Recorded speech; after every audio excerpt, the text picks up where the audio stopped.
I can't say that I'm still over the death of my friend.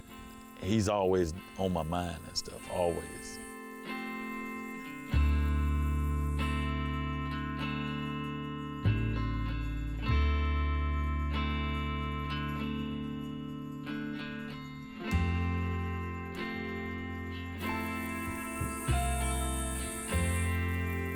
Farming is not very forgiving.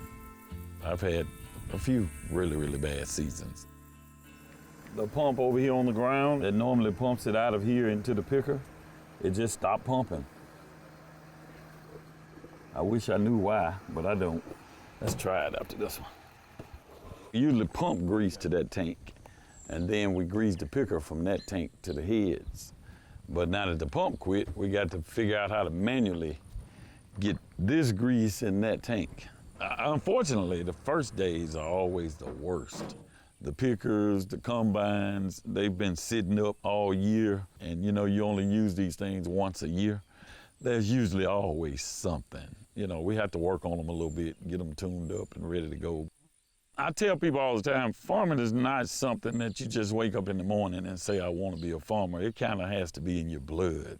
My name is Darrin Davis. I'm owner of Lakeview Farm. Lakeview being where we live, that's where the name derives from. You're in Lakeview, Arkansas. And I'm also the mayor of this town. I've been mayor for 8 years, going into my 3rd term. Yeah, one of my friends say, well, it's pretty out here, but it ain't worth a penny out here in the field. You got to get it to the gin. You have to be, man, you have to have a strong mind, and you really have to love farming.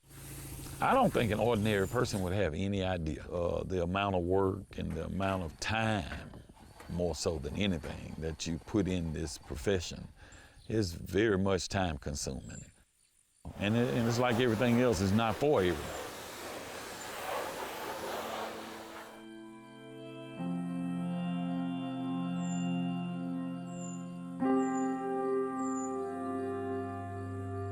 Yeah, well, in farming, weather is probably the most challenging thing.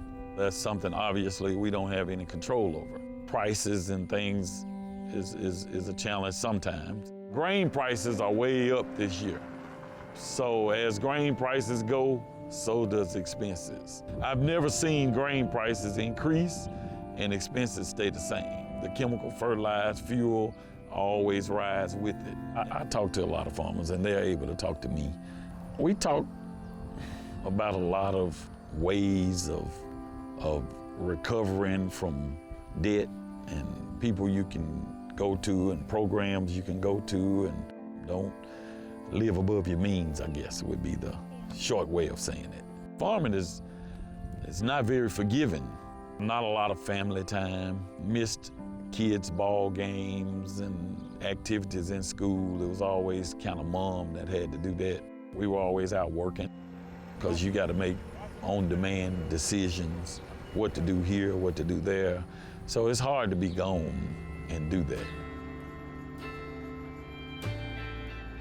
When you come in from a long day of work, 8, 9 o'clock, from 6 that morning to 9 that evening, and now you all worked up and you gotta try to find something to eat, you gotta shower, you gotta do everything, so you just kind of have to wind down. So it's normally after midnight before I go to bed every night, and normally we're up 5:30, 6 at the latest.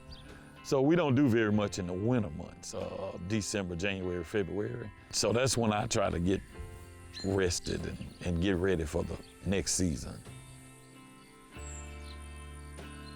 I don't know of any farmer that hadn't had at least one disastrous year.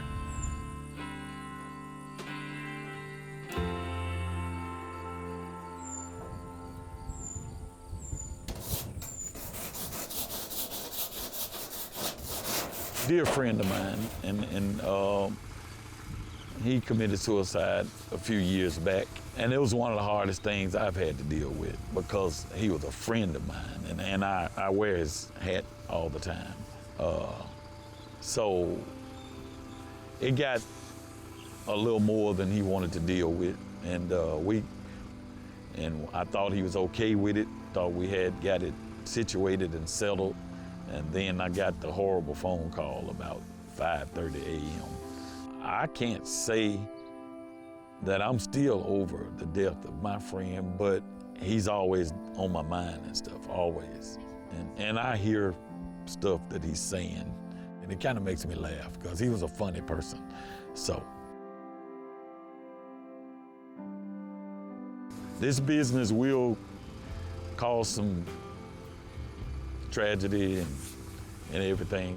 And I know people say, well, why do you do it? You just do it because you love it. That's the only way I can explain it.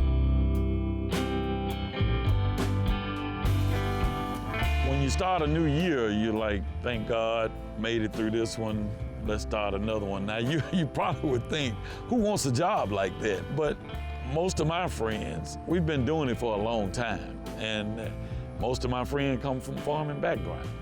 Any one of us could be gone at any given year. So it's just the nature of the beast. It's part of the business. I've heard a lot of people think about suicide, said, hey, it did cross my mind. I've had to help people. I've had to let people use tractors because they didn't have one or lost theirs or whatever the case may have been. Hey, borrow mine, do what you got to do and bring it back when you get through, and whatever you can to help them and to help them get through a challenging time. I'm willing to do it.